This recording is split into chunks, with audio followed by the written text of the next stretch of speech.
Shalom Bapak Ibu semuanya. Selamat malam. Anda terberkati. Syukur pada Allah, apalagi saya. Selamat malam Romo Rudi. Selamat malam Bapak Ibu. Kalau ke Paulus ini adalah seperti saya pulang kampung. Karena di Paulus ini sejak dulu saya waktu jadi pastor bodoh. Sampai sekarang bodoh banget gitu ya. Saya masih diundang untuk memberi renungan di Paulus. Dari para singernya masih muda-muda sampai akhirnya beranak pinak. Dan tadi saya memperhatikan dari semuanya berdoa bernyanyi sungguh-sungguh. Ada satu yang penuh ketenangan. Anak kecil tadi di situ. Dia diam, menguap. Anda percaya pada Tuhan, dia percaya pada Bapaknya. Jadi kalau hari ini tema kita adalah iman yang meruntuhkan tembok. Kita bersama-sama tadi Voldi berkata bagaimana Yosua berdoa supaya benteng dari kota apa? Yeriko hancur. Allah yang memberikan. Tapi saya mau berbicara sebelum itu. Sebelum kehancuran kota Yeriko. Namun sebelumnya mari kita lihat dahulu iman itu apa sih? Apakah iman itu seperti ini? Saya nyupir dari dari Jakarta ke Bandung. Lalu karena saya beriman, Tuhan, saya percaya top setiran. Saya yakin nubruk saudara-saudara. Jadi kita harus sadar kalau iman itu adalah pemberian Allah, anugerah Tuhan. Maka kalau yang namanya anugerah tuh tidak bisa otomatis berkembang, tidak ada. Tidak ada autopilotnya. Tidak ada. Pastor, saya sudah berserah kok. Saya sudah berdoa. Saya sudah percaya pada Tuhan. Tapi cicing wae. Sarua jeung bodoh. Jadi kalau iman itu adalah karunia dari Tuhan, pemberian dari Tuhan, maka kita pun harus mengolah, mengembangkan iman kita. Menggunakan iman kita, memakai iman kita dalam kehidupan. Saya kok kaget ya, kenapa Tuhan sampai memberikan iman? Apalagi iman yang diberikan kepada manusia, adalah iman yang seperti ini loh, mengerikan imannya. Lihat, iman adalah dasar dari segala sesuatu yang kita harapkan dan bukti dari segala sesuatu yang tidak kita lihat. Jadi kalau Allah itu memberikan iman sebagai senjata dalam kehidupan, kenapa? Apakah hidup itu sulit? Itu hidup sulit memang kayak gitu. Tapi yang masalah adalah apa? Manusia ini rapuh. Maka Tuhan memberikan iman supaya kuat. Ingat, para rasul pun berdoanya apa? Tuhan tambahkan imanku. Tambahkan imanku. Saya juga sama Bapak Ibu. Kalau saya menghadapi yang konsultasi ibu-ibu, make baju ketat KB, rok ngependek, saya akan berkata Tuhan tambahkan imanku gitu ya. Saya tidak pernah berdoa Tuhan tambahkan cintaku, jatuh cinta nanti gitu ya. Tidak, Tuhan tambahkan imanku. Karena seringkali, karena apa? Karena konsultasi itu kan jadi hati bertemu hati. Jadi muntah hati-hati, jadi sehati. Ini membahayakan di sini. Maka iman kalau dikatakan dasar dari segala sesuatu yang kita harapkan. Artinya apa? Tuhan itu kalau tahu memberi berkat iman, memberi rahmat iman, Tuhan tidak mau kita hidup sebagai orang yang tanpa harapan. Tuhan tidak mau kita hidup sebagai orang yang apa? Sepertinya tertutup semuanya. Teu bisa nanaon. Tuhan tidak mau. Tuhan ingin kita menjadi orang yang punya harapan. Dan ingat, kalau orang punya harapan tuh kapanpun bisa tertawa dan tersenyum. Benar, tersenyum. Yes, gitu ya. Karena beberapa yang di PD Paulus ini dari sejak zaman saya ololeho sampai lehona garing, mintanya didoakan supaya dapat jodoh. Sampai sekarang saya tanya, belum dapat Romo. Tapi dia tetap tertawa, tersenyum dan percaya. Saya tetap percaya. Yes, kata saya. Mari kita tetap bertahan, percaya. Pasanganmu adalah Yesus mungkin gitu ya. Jadi kalau orang punya harapan, hidup itu lebih enteng. Hidup itu akan dihadapi dengan apa? Dengan sukacita, nggak berat. Jadi pertanyaannya, apakah kalau orang yang punya iman, tidak punya ketakutan, tidak punya kekhawatiran, tidak punya masalah? Oh, orang-orang pede ini masalah gede. Masalahnya gede banget. Maka mereka pede terus. Jadi Bapak Ibu, bukan jaminan kalau kita dekat dengan Allah, kalau iman kita sudah besar, lalu tidak akan ada masalah, tidak akan ada godaan. No. Bahkan sering kali di saat kita menjadi lebih baik, godaannya makin besar. Coba pada saat Anda mencoba untuk berhenti untuk merokok. Kabeh nawarkeun rokok gitu. Kabeh, hayu ngarokok deui, nyanggeula sabatang weh gitu ya. Besoknya nyanggeul sabungkus gitu ya. Isuknya lagi nyanggeul satoko gitu ya kabeh. Selalu di saat kita mau jadi baik, godaan akan makin besar. Nah, kalau demikian, mari kita belajar. Bagaimana kita menjadi pribadi manusia yang beriman? Atau jangan-jangan kita ini adalah pribadi yang penuh keraguan, penuh ketakutan, penuh dengan apa? Rasa ketidakpastian, ketidakyakinan. Ingat, keyakinan tidak pernah ada di dalam diri kita karena diri kita. Enggak, kita yakin kenapa? Karena Tuhan menyertai kita. Kita lihat pengalaman siapa? Yosua dan Kaleb. Yang tadi saya katakan. Yosua menghancurkan tembok. Awalnya adalah apa? Musa adalah pembawa nabi besar bagi orang Israel.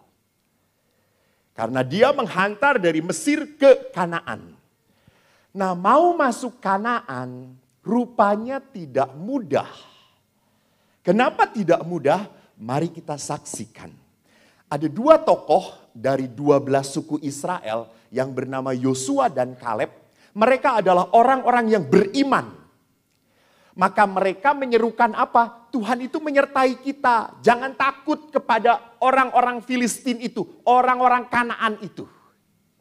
Tapi apakah semudah itu? Apakah mudah orang beriman menguatkan orang yang penuh keraguan? Gak gampang. Mari kita saksikan dari kisah yang tertulis di dalam kitab Bilangan. Jadi awalnya tuh begini. Tuhan berfirman kepada Musa, suruhlah beberapa orang mengintai tanah Kanaan yang akan kuberikan kepada orang Israel. Dari setiap suku nenek moyang mereka haruslah kau suruh seorang, semuanya pemimpin di antara mereka. Dan Musa percis melakukan apa yang Tuhan kehendaki. Diambil berapa orang? 12 dari suku Israel. Dan salah satunya adalah Yosua dan Kaleb dari suku masing-masing. Maka Musa menyuruh mereka untuk mengintai tanah Kanaan. Dengan berkata begini, pergilah dari sini ke tanah Negeb, naiklah ke pegunungan dan amatilah bagaimana keadaan negeri yang mau diberikan Tuhan kepada kita itu. Coba lihat, apakah bangsa yang mendiaminya itu kuat atau lemah? Apakah mereka sedikit atau banyak? Dan bagaimana negeri yang didiami? Apakah baik atau buruk? Bagaimana kota-kota yang didiami? Apakah mereka diam di tempat-tempat yang terbuka atau tempat yang berkubu? Dan bagaimana tanahnya? Jadi suruh diamati oleh pengintai. 12 orang. Dan mengamati selama berapa? 40 hari. Sesudah lewat 40 hari, pulanglah mereka dan para pengintai itu datang ke Musa, Harun dan bangsa Israel. Mereka laporan.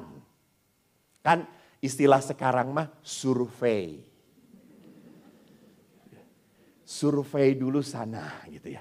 Gimana tempatnya. Jadi 12 orang ini survei dan setelah survei laporan ke ketua dan bendahara. Dan kepada umat. Lalu bagaimana surveinya? Lihat di ayat 27. Mereka bercerita, kami sudah masuk ke negeri kemana kau suruh kami. Dan memang negeri itu berlimpah-limpah susu dan madunya edan. Dan inilah hasilnya. Itu. Jadi orang-orang tuh benar Musa alus pisan. Jos. Iya benar. Ini Tuhan tuh gak bohong. Bagus banget. Hanya bangsa yang diam di negeri ini kuat-kuat loh. Kota-kotanya berkubu. Sangat besar. Ingat kalau kota itu di dataran gampang diserangnya. Kalau berkubu-kubu itu sulit diserangnya. Nyerang ini yang lain ikut nyerang. Jadi itu menjadi sulit. Karena mereka adalah pasukan-pasukan kecil. Dan itu yang terjadi di tanah Kanaan. Suku-suku bangsa itu sendiri-sendiri, nggak bersatu. Maka pada saat suku bangsa Amori dihajar, Filistin akan siap-siap. Ini yang menyulitkan. Juga keturunan Enak telah kami lihat di sana. Siapa keturunan Enak yang dikalahkan oleh orang Israel? Dari Gad, suku Gad dia. Siapa? Goliat. Karena suku Enak itu suku raksasa. Dan salah satunya adalah Goliat. Sukunya tinggi besar. Orang Amalek jagoan banget tinggal di sana. Dan seterusnya. Jadi mereka itu lihat bagus. Ngomong negerinya bagus. Tapi berat. Hese. Bapana galak. Jadi jangan pernah berpikir untuk mendapatkan sesuatu akan selalu dimudahkan. Enggak. Kita akan selalu melihat hal yang menyulitkan kita. Aduh mungkin atau tidak. Bisa atau tidak. Ini yang menyebabkan kita menjadi apa? Ragu-ragu. Ini yang menyebabkan kita menjadi apa? Tawar hati. Tadinya penuh kepercayaan, tadinya penuh semangat, bener alus pisan. iPad ningali, edan sia jelema gede-gede pisan. Lihat, tawar hatinya kelihatan dari sini nih, gue liatin ini ya. Ya. Juga di ayat 32, mereka menyampaikan kepada orang Israel kabar busuk tentang negeri yang diintai mereka dengan berkata, negeri yang telah kami lalui untuk diintai adalah negeri yang memakan penduduknya. Jadi ayah penduduk Lembang dicaplok ke tanahnya gitu ya. Itu lihat kabar busuk. Artinya apa? Mengada-ada.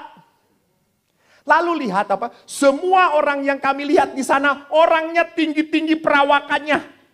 Juga kami lihat di sana orang-orang raksasa, orang enak berasal dari orang raksasa. Dan kami lihat diri kami seperti belalang. Artinya Anda, orang Israel, plok. Paeh mana? Jadi perhatikan bahwa kalau kita takut, ketakutan itu makin apa? Besar. Sehingga kita berkata, moal bisa, moal mungkin. Gitu. Semakin khawatir, semakin takut. Namun kita lihat apa yang terjadi. Padahal sebetulnya Kaleb sudah ngomong apa? Lihat di sini Kaleb di ayat sebelumnya. Kaleb mencoba menentramkan hati bangsa di hadapan Musa dengan berkata, tidak, jangan takut. Kita akan maju dan menduduki negeri itu sebab kita pasti akan bisa mengalahkannya. Kaleb ngomong seperti itu. Tapi tidak didengar. Bahkan apa yang terjadi setelah orang-orang Israel mendengar bahwa mereka seperti belalang. Apa kesimpulan mereka? Lebih menyedihkan saudara-saudaraku. Ini kesimpulan mereka. Lalu segenap umat mengeluarkan suara nyaring dan menangis. Paduan suara. Kalau tadi di sini kan worship leadernya dan worshipernya semua menyanyikan pujian. Ini menyanyikan apa? Ratapan. Menangis. Bersungut-sungut. Bahkan semua orang Israel bersungut kepada Musa dan Harun. Dan semua umat berkata kepada mereka, lihat menyedihkan sekali ratapannya. Menyedihkan sekali. Ini kelihatan banget orang kurang ajar. Berkata apa? Musa, sekiranya kami mati di tanah Mesir atau di padang gurun, itu lebih baik. Mengapa Tuhan membawa kami ke negeri ini supaya kami tewas oleh pedang? Dan istri serta anak-anak kami menjadi tawanan. Bukankah lebih baik kami pulang ke Mesir dan jadi apa? Budak lagi. Lihat, sudah mau dibebaskan oleh Tuhan. Sudah sedikit lagi nyampe, sudah berapa tahun? Berapa tahun? 39 tahun kurang 1 hari.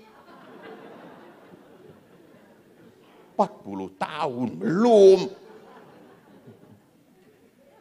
Jadi setelah begitu lama, mereka ngomong apa? Balik ke Mesir aja yuk. Lebih baik kita tetap jadi apa? Lihat betapa menyedihkan.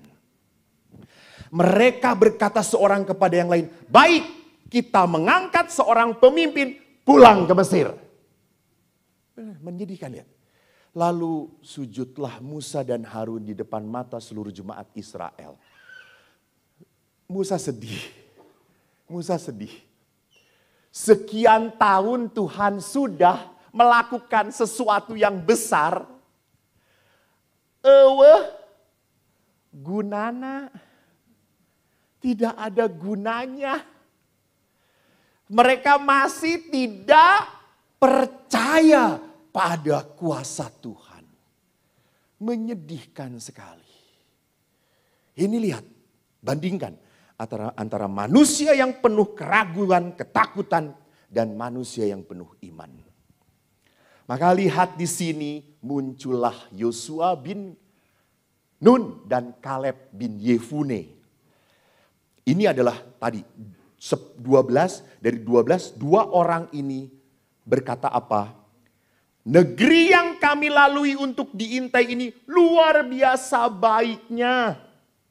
Jika Tuhan berkenan pada kita, maka Ia akan membawa kita masuk ke negeri itu dan akan memberikannya kepada kita. Suatu negeri yang berlimpah susu dan madu. Hanya jangan memberontak kepada Tuhan. Jangan takut kepada bangsa negeri ini. Sebab mereka akan kita telan habis. Yang melindungi mereka sudah meninggalkan mereka. Sedangkan Tuhan menyertai kita. Jadi jangan takut pada mereka. 10 orang yang penuh dengan keraguan. Lawan berapa? 2 yang penuh dengan Kepercayaan. Yang menang siapa?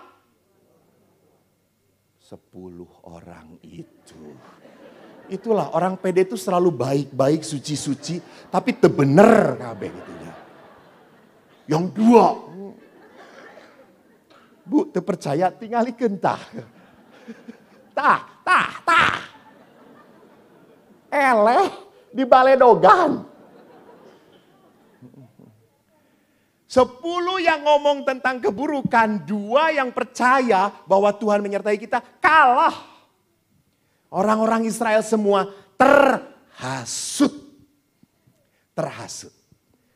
Lebih mudah, lebih gampang mempercayai berita buruk atau kabar baik? Berita buruk, apalagi ibu-ibu. Benar. Semua ngomong. Kayak gitunya, si Pastor Eko teh beuki lalakinya, urang pernah ningalikeun. Lempang jeung bapak-bapak. Dan semua akan apa? Menghebohkan. Kalau kabar baik, kita berkata, Pastor Tri teh baik pisannya. Pasti awan nambahan. Oh, nges cicing. Jangan pernah lupa, memang tendensi kita, memang kemanusiaan kita, kalau melihat sesuatu yang jelek, langsung dibesar-besarkan. Ya, amun bahasa Sundana teh naonnya? Dibelekehkeun.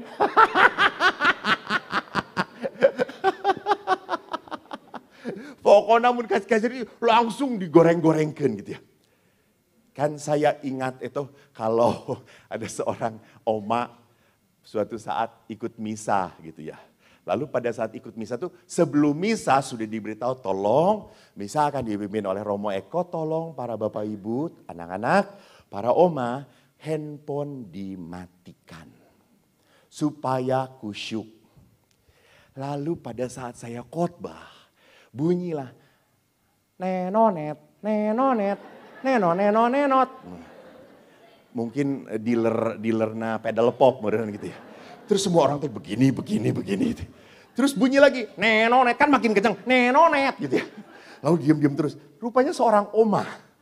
Tapi si oma itu cici gitu. Terus yang oma semua tuh pada ngeliatin semuanya kayak gini gitu. Si emak tuh kan semua sudah melihat. Makin semua orang melihat pada dia, makin panik emak itu gitu ya. Arek maruman tuh bisa-bisa. Akhirnya itu handphone didiukan saudara-saudara. Dan pepeslah. Kan kalau oma-oma mah kalau udah ngadiukan teh bara-bara raseuh teh geningan gitu. Jadi geus konslet, pecah gitu habis.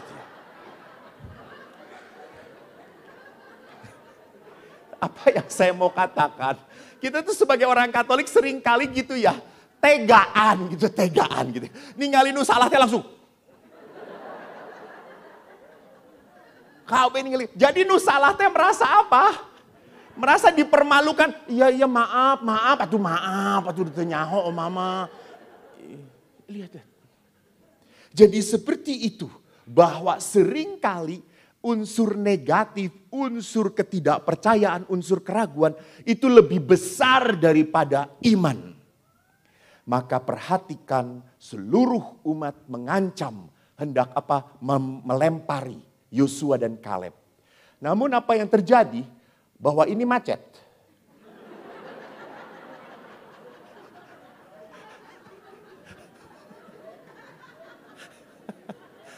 Tong seri, bantuan gitu. Langsung serikeun tinggalikeun gitu. Namun apa yang terjadi? Tampaklah kemuliaan Tuhan. Akhirnya Tuhan pun jengkel. Jengkel dengan umat Israel. Dan Anda tahu apa yang terjadi setelah peristiwa ini terjadi, setelah Tuhan menghakimi. Apa yang terjadi? 10 orang pengintai itu mati. Tidak diperkenankan masuk ke tanah Kanaan. Hanya 2 wakil pemimpin Yosua dan Kaleb yang diperkenankan masuk. Karena 10 orang ini tidak percaya bahwa Tuhan mampu membawa mereka ke tanah terjanji. Nah, mari kita lihat ada 2 sisi. Apakah orang beriman atau orang penuh keraguan? Jangan berpikir bahwa kalau orang beriman selalu percaya. No. Seringkali kita pun jatuh. Seringkali pun kita harus butuh berdoa. Bahkan kalau terlalu percaya diri bahaya.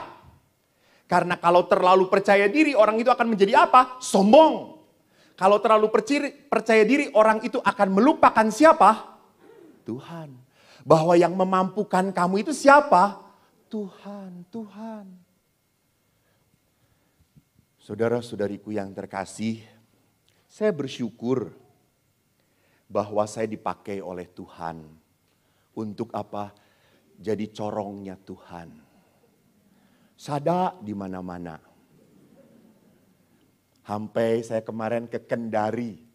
Oma-oma datang kepada saya. Romo, aduh terima kasih Romo. Terima kasih Romo tuh banyak di YouTube. Oh ya Oma, iya. Kalau saya malam Romo gak bisa tidur. Langsung buka YouTube Romo dan tertidur Romo. Gitu.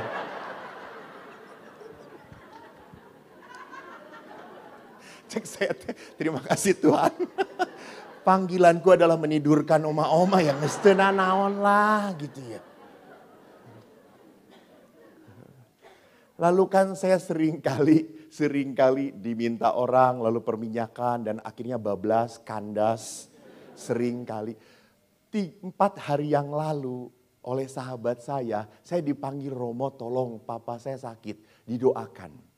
Tadinya saya itu hanya mau ngirim ngirim komuni. Tapi anaknya berkata, perminyakannya saja Romo, biar papa tenang, kuat, dikuatkan oleh Tuhan. Baik, ada istrinya, ada suaminya, ada semua anaknya dan cucunya beberapa.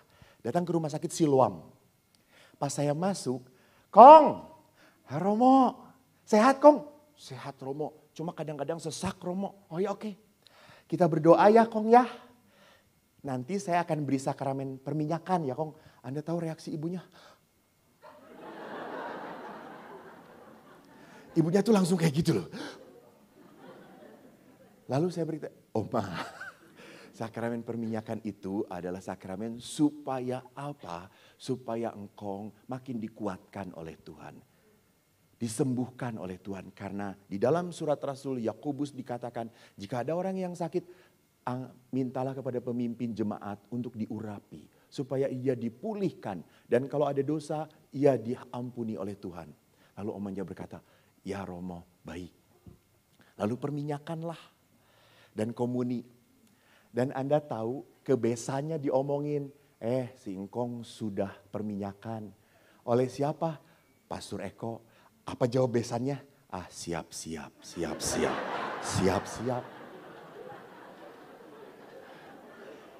Dan saudaraku, kurang ajar.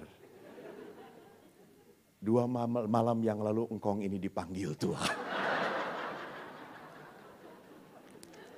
Saya tadi pagi datang saudara-saudaraku ke Oasis. Langsung si omanya. Terus saya bilang, bukan saya atau oma kata saya. Tuhan.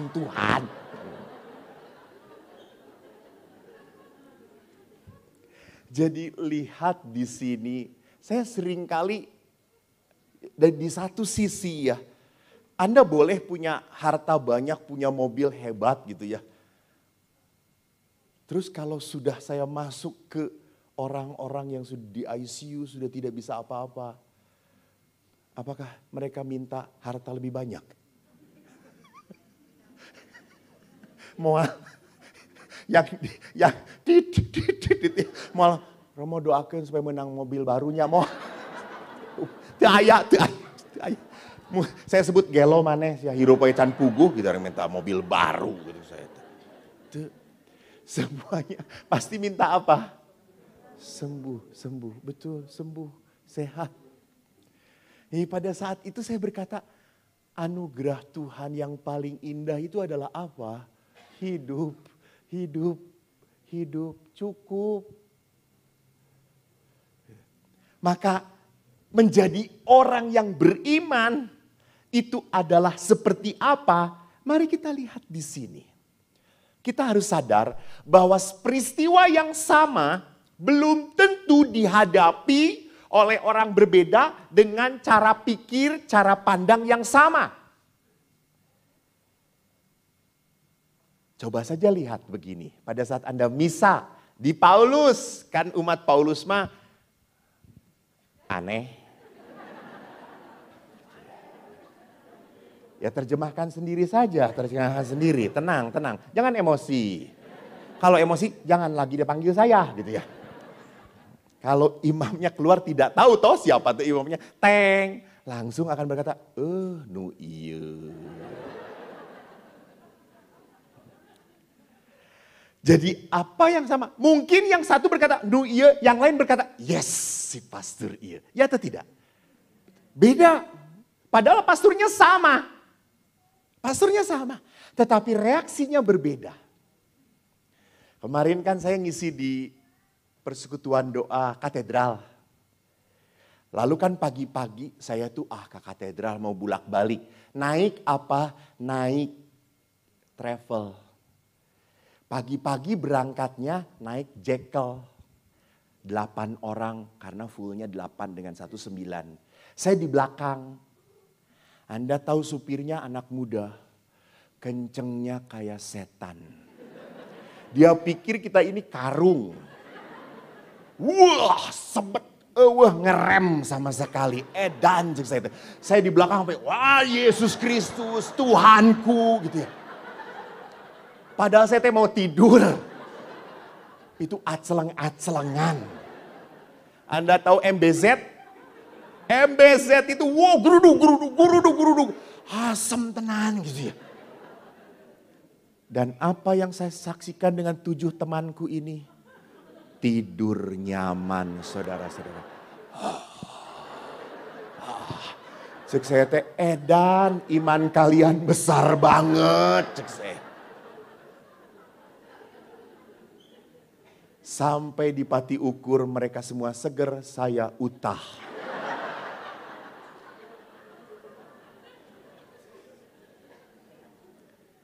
Mungkin bagi mereka ampul-ampulan itu bagi saya kan dibanting-banting. Bagi mereka mah seperti bayi digoyang-goyang ini. Makin ngaceleng makin.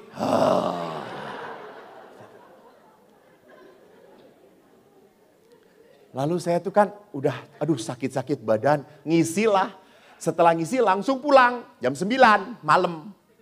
Paling-paling 9, 10, 11, 12 nyampe Jakarta. 3 jam lah. Naik Bineka. Karena yang Jekyll jam 10, jam 9 terlalu malam. Naik Bineka. Bineka lebih banyak, hanya 5 orang. Di depan 1 bapak-bapak, 2 perempuan, saya di tengah, sendirian. Di belakang anak muda juga sendirian. Aduh thanks Tuhan, mau tidur. Tidurlah aku, terlentang. Sebab Tuhan baik. Saya nyanyi kos gitunya.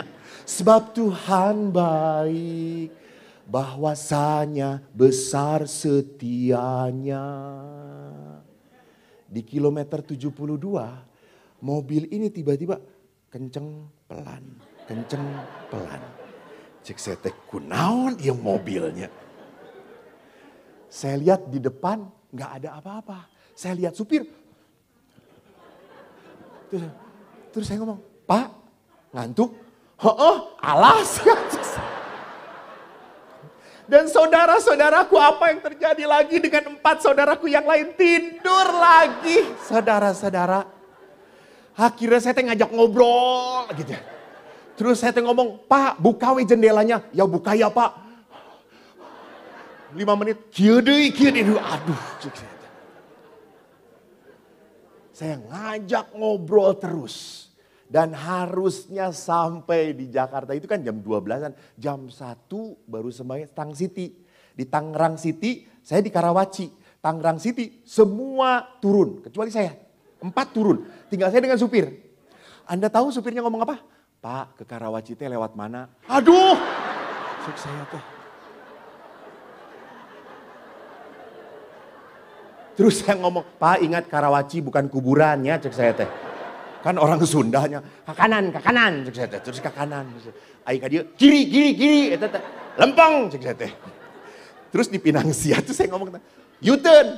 Dengan tenangnya supir ngomong, ayo U-turn teh naon. Balik deui, bloon, cek saya teh.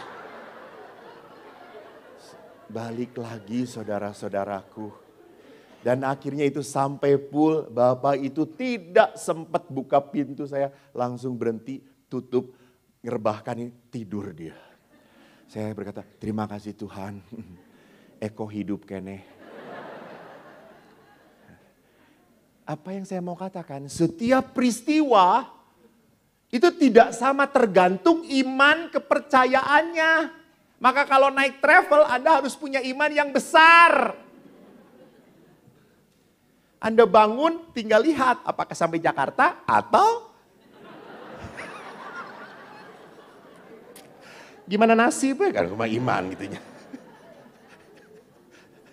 Jadi perlihatkan di sini bahwa apa? Kita itu berpikir sesuatu itu berdasarkan apa? Pikiran, perasaan dan kepercayaan kita. Jadi kalau kita sama toh menghadapi kuburan.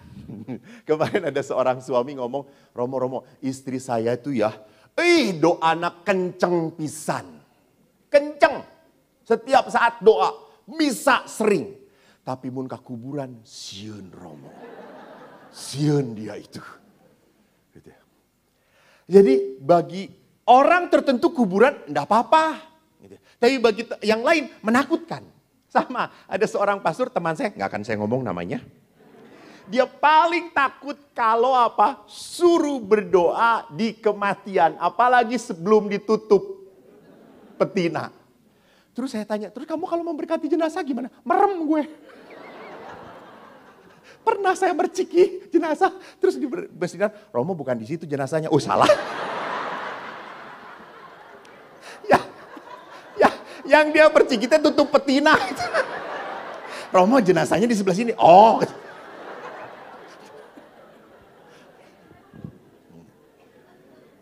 Jadi apa yang saya mau katakan, peristiwa yang sama belum tentu dihadapi oleh orang dengan sama. Gimana iman, gimana kepercayaannya. Jadi sama, masalah itu berat atau ringan tergantung siapa?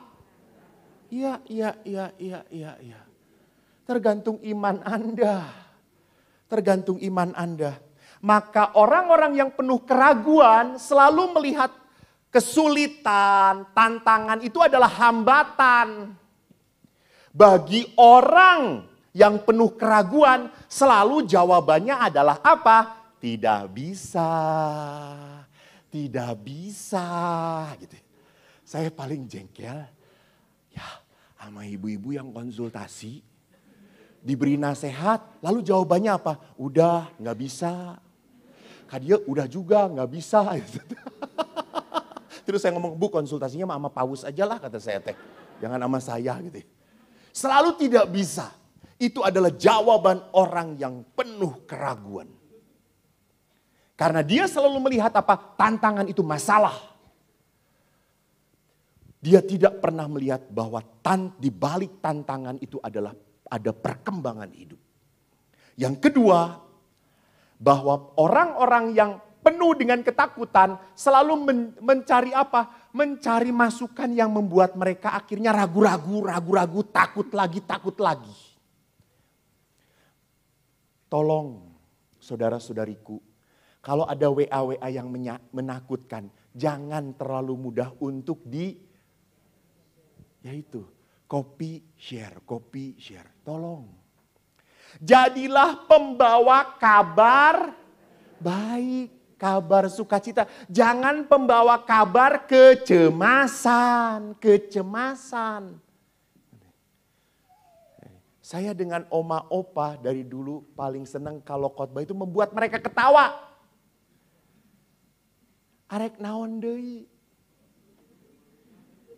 Betul, hidup geus moal lila gitu. Ibu ngerti wae arek didoakeun, Bu.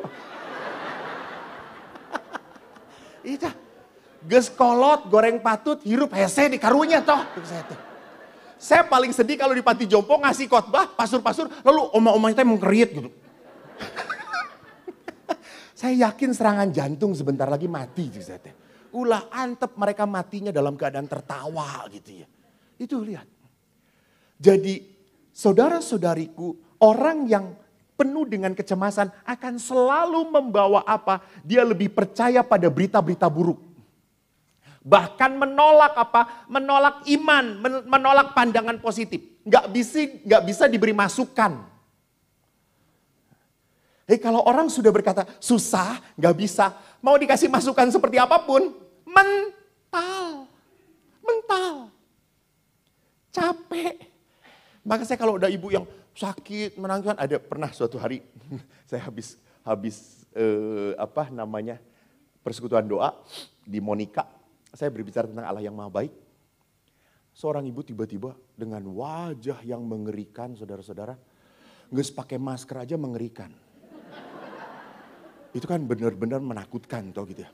Kan masker itu kan menutupi Anda toh. Anda itu kalau pakai masker kelihatannya 17 tahun ke atas, saudara-saudara. Wow gitu ya. Tapi pas dibuka, yeay. Kaciri tararurun kabeh.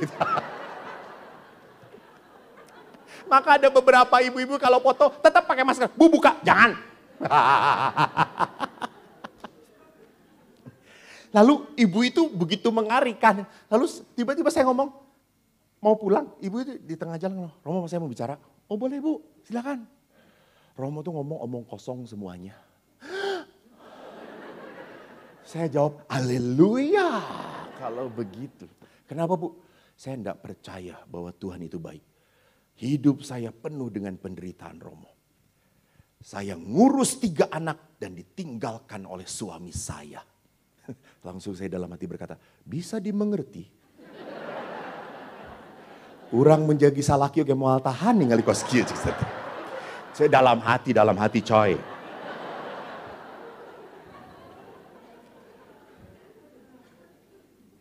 Lalu dia mengatakan, saya ini betul-betul Romo di mana-mana bekerja, selalu aja baru bekerja. Ada orang yang nyakiti saya, ada orang yang iri pada saya. Saya keluar sini. Tuhan tidak pernah membela saya. Tuhan tidak pernah baik pada saya. Tuhan tidak pernah memberkati saya. Lalu dia tanya, apa yang harus saya lakukan Romo? Saya bilang, nggak ada. Ibu marah aja terus pada Tuhan, silahkan. Kok gitu sih Romo? Saya mau ngomong naon bu. Saya mau ngomong Tuhan baik juga, ibu tuh percaya toh? Tidak, ya nges kita saya teh. Goodbye my love, cek saya teh indit.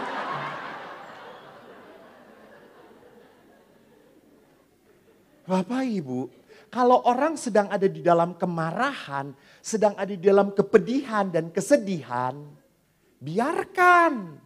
Biarkan dia bersedih. Biarkan dia marah. Betul, biarkan. Tapi suatu saat kesedihan, kemarahan, kedukaan, kehilangan harus ada berhentinya. Tidak boleh orang punya rasa duka berkepanjangan. You have no God. Ya atau tidak? Kalau Anda punya kemarahan, kesedihan berkepanjangan dan Anda beragama Katolik, era orang. Nggak ngocoblak panjang-panjang. Tengah-tengah. Malu saya. Kau tuh punya Tuhan. Bukan kau punya masalah doang. Ingat itu. Kita bukan hanya punya masalah. Tapi kita punya masalah dan kita punya Tuhan. Itu sorangan. Itu yang harus kita sadari. Maka saudara-saudariku, sekali lagi ada saatnya di mana orang itu memang penuh kemarahan, penuh kejengkelan sehingga menolak Tuhan. It's okay, beri waktu. Tapi doakan dia supaya dia berani apa? Loncat dari penderitaannya. Itu yang dikenal dengan apa? Leap of faith. Loncatan iman. Bangkit itu adalah loncatan iman. Yang keempat, orang selalu membesar-besarkan masalah dan ketakutannya. Maka kita belajar apa dari orang yang penuh kepedihan, Mereka lupa apa yang telah Tuhan perbuat pada mereka. Itu tadi, orang Israel. Sudah hampir 40 tahun Tuhan menuntun mereka. Setelah mereka menghadapi tanah Kanaan yang begitu bagus, susu madu banyak, tanahnya subur. Mereka langsung berkata, hese, yuk balik deh ke Mesir. Jadi budak wae. Hat, lupa kamu. Tuhan itu sudah membuat kamu sampai sini. Masa untuk masuk Tuhan membiarkan? Moal. Tidak akan. Maka Bapak Ibu, saya tanya sekarang, jujur Anda. Jujur ya. Berani jujur? Berani jujur? Hah, baru 2 orang yang ngomong. Berani jujur? Oke.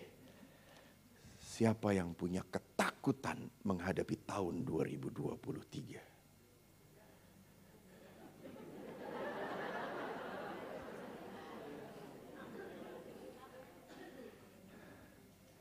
Takut banget. Bu, Pak, yang namanya manusia memang punya ketakutan, oke. Tapi kita harus membesarkan iman kita. Kalau 2022 ke belakang Tuhan sudah bisa membuat kita sampai sekarang, masa ke depan nggak akan Dia tolong? Katanya 2023 ini resesi yang paling besar. Hei, pandemi 2 tahun resesi pisan. Saya kolekte saeutik coy. Anda tahu 2 tahun ini pastoran kami super midai.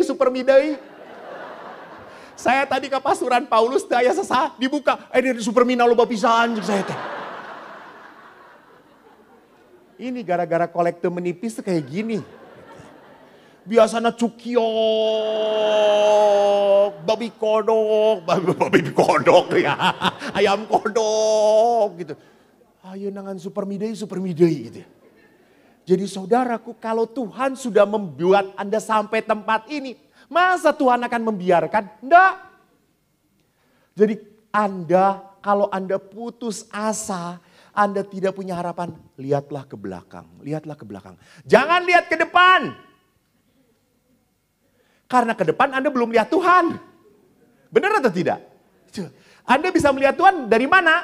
Ke belakang. Apa yang Tuhan sudah lakukan? Lihat. Kalau Anda masih belum lihat, datang pada saya. Saya doakan Anda. Kalau perlu perminyakan.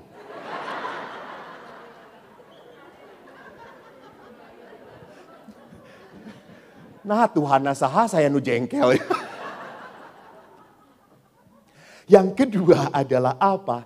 Orang-orang people of fear penuh keraguan itu terlalu nyaman. Gak mau bergerak. Gak mau berubah. Gini-gini aja. Tolong Bapak Ibu ingat ya. Di dalam kehidupan itu ada 2 tahap. Yang pertama itu disebutnya tahap pertama adalah survival life. Dan yang kedua adalah apa? Sacred life. Survival life. 50 tahun ke bawah, di usia 50 tahun ke bawah, itu orang untuk survive. Kerja keras, cari untung. Cari prestasi.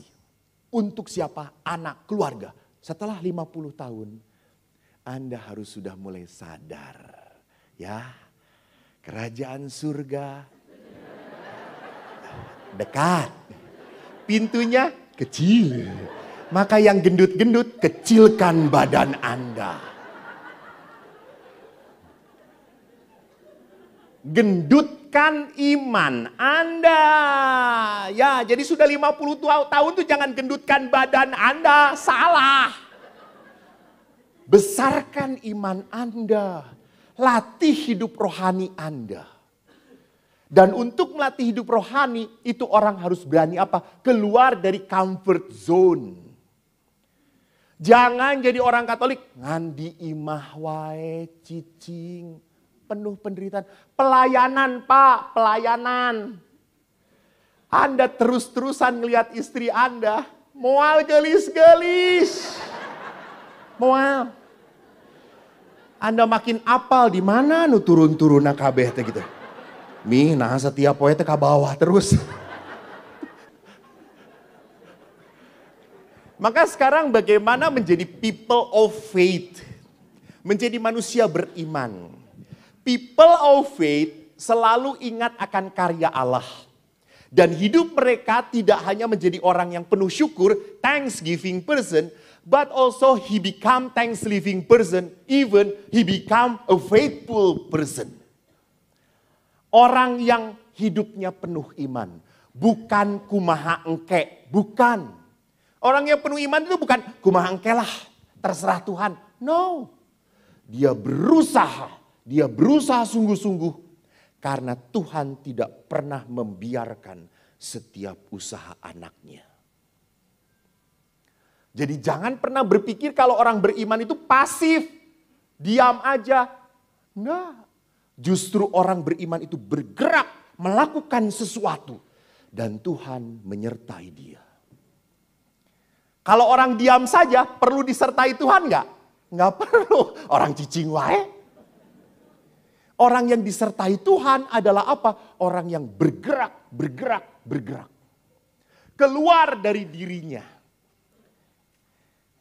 Ibu-ibu kalau Anda merasa sakit gitu ya. Kemarin ada oma-oma saya cerita laporan ke saya.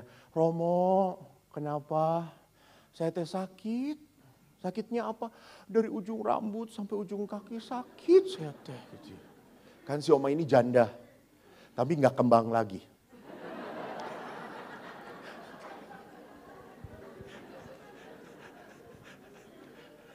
Jandanya sudah bercicit saudara-saudara. Terus karena sendirian kan gak ada yang mendengarkan. Jadi dia larinya ke pasturan terus. Kita yang mendengarkan. Tapi tenan naon, angpauna gede. Saya berani ngadakan cicing-cicing. Cetiau. Cik saya teh, oma jangan lupa kalau meninggal tulis surat wasiat. Si oma, saya teh sakit Romo dari ini, ujung rambut sampai cek saya teh, sok mana telunjuk ini Romo, sok pegang dada, aduh, Romo, sok pegang dadanya, alalalala, gitu. Sok pegang dengkulnya, kata dia tuh. Bener Roma, sok pegang tangan, aduh. Pas saya lihat ininya bengkak kata saya teh. Yang sakitnya bukan kepala sampai sini, tangan oma bengkak, cek saya teh. Bapak Ibu yang terkasih, menjadi orang faithful person adalah orang yang apa? Tidak semuanya dilihat sebagai penderitaan. Bahwa kita harus berani melihat semuanya dari kacamata Tuhan. Tuhan itu mendidik kita, membentuk kita. Ingat ya, Tuhan itu tidak senang menyenangkan kita. Tidak. Maka tadi kan worship leader, mari kita menyenangkan Tuhan, menyukacitakan Tuhan dengan puji-pujian kita.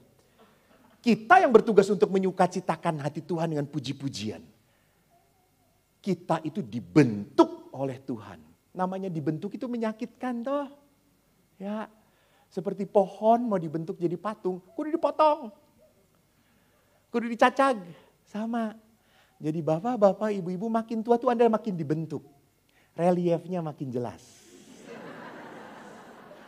Jadi tenang, gak perlu ditarik-tarik gitu ya, diplester, kasih benang, cukup terima saja gitu ya. Kalau bibir pakai lipstik jadi retak-retak gitu ya. Sudah, it's okay gitu. Anda jelas kolot.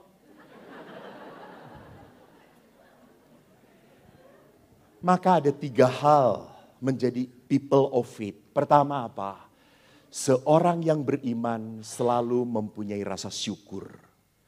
Percaya bahwa kita bisa sampai kekinian karena karya Allah. Gratitude, percaya dengan bersyukur. Karena orang bersyukur itu mengakui semua hanya terjadi karena siapa? Tuhan. Maka ada oma-oma, Romo saya tuh kok belum dipanggil-panggil oleh Tuhan. Habis Oma budek sih gitu ya. Tuhan manggil gak denger-denger kata saya itu.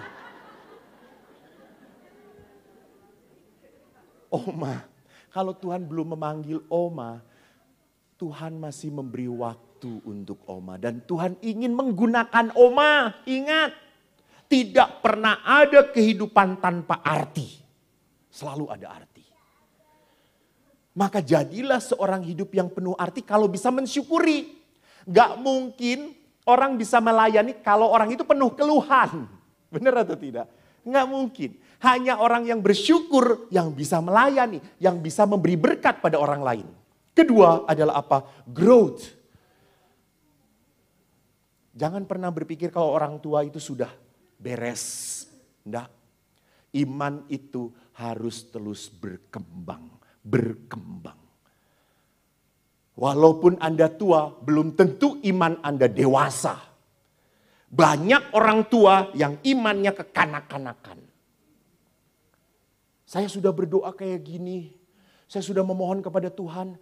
Nah, anak saya nggak bertobat-tobat. Suami saya masih kayak gitu borokokok. Masih nyebelin. Masih kayak kampret. Nya tuh ibu kayak kampret. Orang ibu nauge bupret.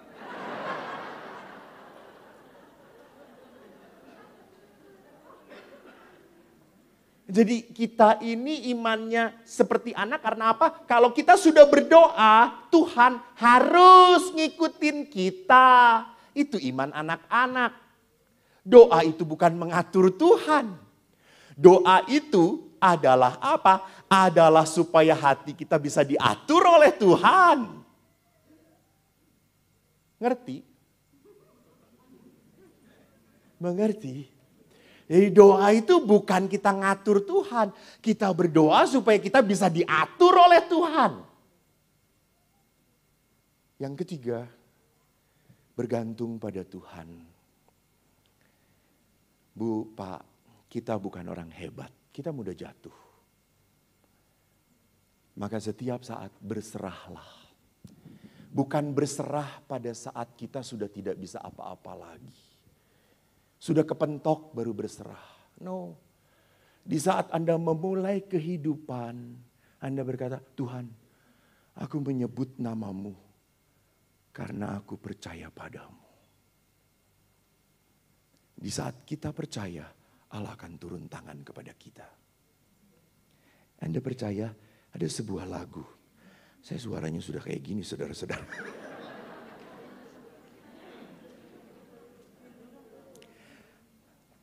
Lagu ini menarik bagi saya. Saya yakin Anda tahu lagunya. Lagu ini akan menjadikan garis besar dari permenungan kita. Anda bawa air minum? Mari kita minum sama-sama.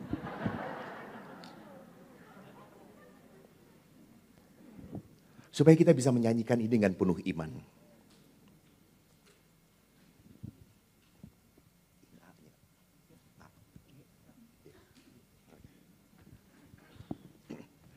Kalau saya mulai nyanyi, pasti orang PD Paulus langsung nyamber.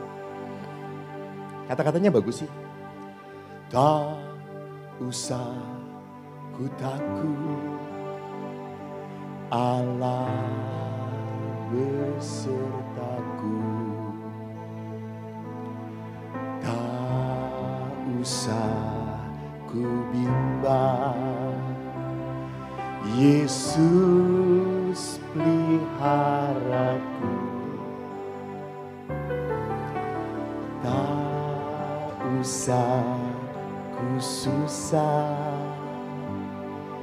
Roh Kudus hiburku.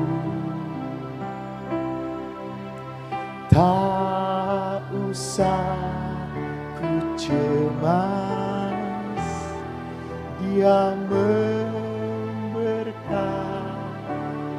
kita nyanyi sekali lagi ya, sambil percaya ya. Laki-laki dahulu, laki-laki. Karena yang paling susah percaya itu laki-laki. Bapak-bapak, imani apa yang Anda katakan. Mari bersama dengan saya. Tak Laki-laki, ulangi lagi. Ini ngaco laki-laki, dengar arti laki-laki. Ulangi lagi, laki-laki. Supaya laki-laki punya iman. Bersama-sama, 1, 2 bersama saya. Tak usah ku takut, Allah besertaku. Tak usah ku bimbang, Yesus peliharaku. Tak usah ku susah, Roh Kudus hiburku. Tak usah ku cemas, Dia memberkatiku. Tak usah ku cemas, Dia memberkati. Siapa yang memberkati kita bersama-sama? El Shaddai. El Shaddai, Allah Maha El Besar. Saudara-saudara, Shaddai, Allah Maha Kuasa. Dia besar, Dia besar. El Shaddai mulia. Katakan sekali lagi, El Shaddai, El Shaddai, Allah Maha Kuasa. berkatnya melimpah. Berkatnya melimpah, El Shaddai. Saya ingin, ini kata-kata meneguhkan, ini kata-kata orang beriman. Maka para ibu pada saat berdoa, coba pegang suami Anda. Anda meneguhkan suami Anda. Kalau Anda sekarang berada dengan teman atau sahabat Anda yang Anda tahu dia sedang bermasalah, sentuh dia. Dan biarkanlah kata-kata ini mengalir dari cinta Anda dan menguatkan pasangan Anda. Silakan para ibu, pegang suamimu. Para wanita, katakan, tak usah ku takut. Tak Tuhan, jamah anak-anak, jamah mereka. Berikan kekuatan kepada mereka, Tuhan. Sadarkan mereka bahwa Yesus yang memelihara mereka, bahwa Allah yang memberkati mereka. Mereka ini kepunyaan Tuhan, bukan punya kuasa kegelapan. Hari ini kami akan membuang kecemasan kami dan berkata bersama-sama, mari kita bangkit berdiri dengan berkata, El Shaddai, Allah Maha Kuasa. El Shaddai, El Shaddai, Allah Maha Kuasa. Dia besar, Dia besar. El Shaddai mulia.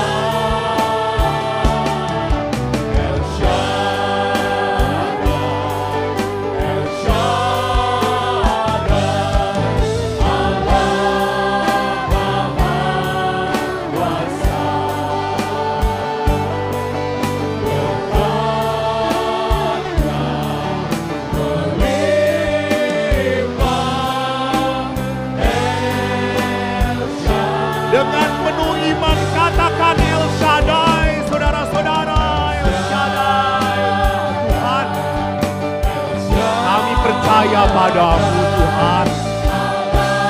Lihat anak-anakmu. Mereka adalah anak-anak beriman.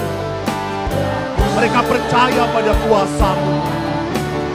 Mereka percaya pada berkat dan rahmat-Mu Tuhan. Lihatlah iman kami Tuhan.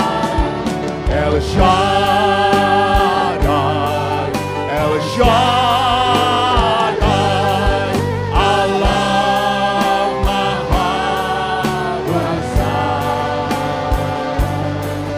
Berkat-Nya melimpah, El Shaddai.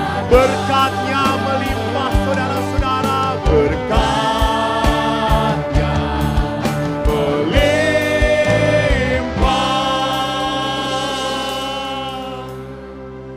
El Shaddai. Terima kasih Tuhan. Terima kasih atas kehadiran dan kekuatan yang Kau berikan kepadamu. Amin. Kita puji dan muliakan Tuhan bersama-sama. Terima kasih saudara-saudara, Tuhan berkati. Terima kasih buat Romo Eko. Baik, puji nama Tuhan, malam hari ini kita boleh diberkati oleh firman Tuhan yang begitu luar biasa dan kita percaya dengan penuh iman bahwa kita punya Tuhan yang besar yang sanggup menolong setiap langkah-langkah hidup kita. Amin. Amin. Baik Bapak Ibu, sebelum kita memberikan persembahan yang terbaik, mari kita kembali tundukkan kepala kita akan berdoa persembahan. Mari kita satukan hati di dalam Tuhan. Allah Bapa yang Maha Baik, kembali kami mengucap syukur kepadamu Bapa atas penyertaan-Mu, atas berkat-Mu Tuhan, atas firman-Mu yang telah Engkau berikan kepada kami pada malam hari ini melalui Romo Eko Tuhan. Kiranya Tuhan iman kami selalu Engkau teguhkan, kiranya iman kami selalu memberikan kepercayaan kepada kami untuk selalu mengikuti Engkau. Kiranya juga iman kami selalu memberikan semangat kepada kami untuk bisa terus melanjutkan hidup kami di dunia ini Tuhan untuk memuliakan nama-Mu, untuk meninggikan nama-Mu. Tuhan tak lupa juga kami berdoa untuk hamba-Mu Romo Eko, kiranya Engkau memberkati setiap pelayanan beliau Tuhan, kesehatan beliau, semua yang beliau lakukan Tuhan kiranya selalu berada di dalam tangan-Mu dan perlindungan-Mu. Sekarang tiba saatnya kami untuk memberikan persembahan kepadamu Tuhan. Layakan kami, sucikan kami Tuhan. Semoga persembahan ini bisa menyenangkan hati-Mu dan bisa memperluas kerajaan surga-Mu. Terima kasih Tuhan, hanya ke dalam tangan-Mu kami berdoa dan mengucap syukur. Amin. Amin. Sambil persembahan diadakan, kita mau kasih pujian, kita percaya bahwa janji Tuhan seperti fajar pagi hari, Dia akan tetap benar-benar bersinar.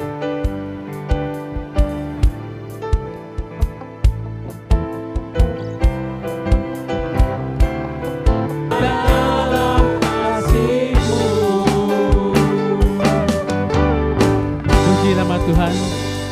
Baik Bapak Ibu Saudara sekalian, kita akan dengarkan beberapa buah pengumuman. Lagi kami mengundang Bapak Ibu untuk kembali hadir minggu depan. Jangan cuma hadir hari ini aja, minggu depan kita bersama-sama untuk memuji dan menyembah Tuhan. Dan pengumuman terakhir, kami mohon kesabaran Bapak Ibu untuk setelah persuan doa ini untuk keluar bertahap. Mohon bantuan dari tim tatip nanti diarahkan supaya tidak berdesak-desakan. Ya baik. Setelah nanti kami minta Romo Eko juga untuk doa dan berkat setelah persuan doa ini. Baik Bapak Ibu, kita bangkit berdiri, kita akan tutup persuan doa kita. Kita sungguh percaya bahwa penyertaan Tuhan pasti akan sempurna di dalam kehidupan kita karena waktu Tuhan adalah waktu yang terbaik. Mari kita angkat kedua tangan kita mau sungguh katakan bersama.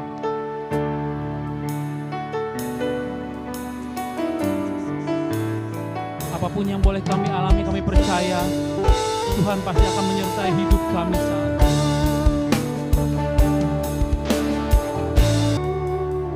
Marilah berdoa. Allah Bapa yang Maha Rahim, kami bersyukur kepadamu. Kau berikan kekuatan iman dalam hidup kami. Biarkan kami pulang sebagai anak-anak yang terberkati, membawa cinta-Mu, kasih-Mu di dalam hati kami, di dalam hidup kami. Sehingga tidak ada masalah apapun yang membuat hati kami kecut, takut, kehilangan Engkau. Karena Engkau Allah Immanuel yang menyertai kami. Maka Tuhan, pancarkanlah berkat-Mu bagi anak-anak-Mu.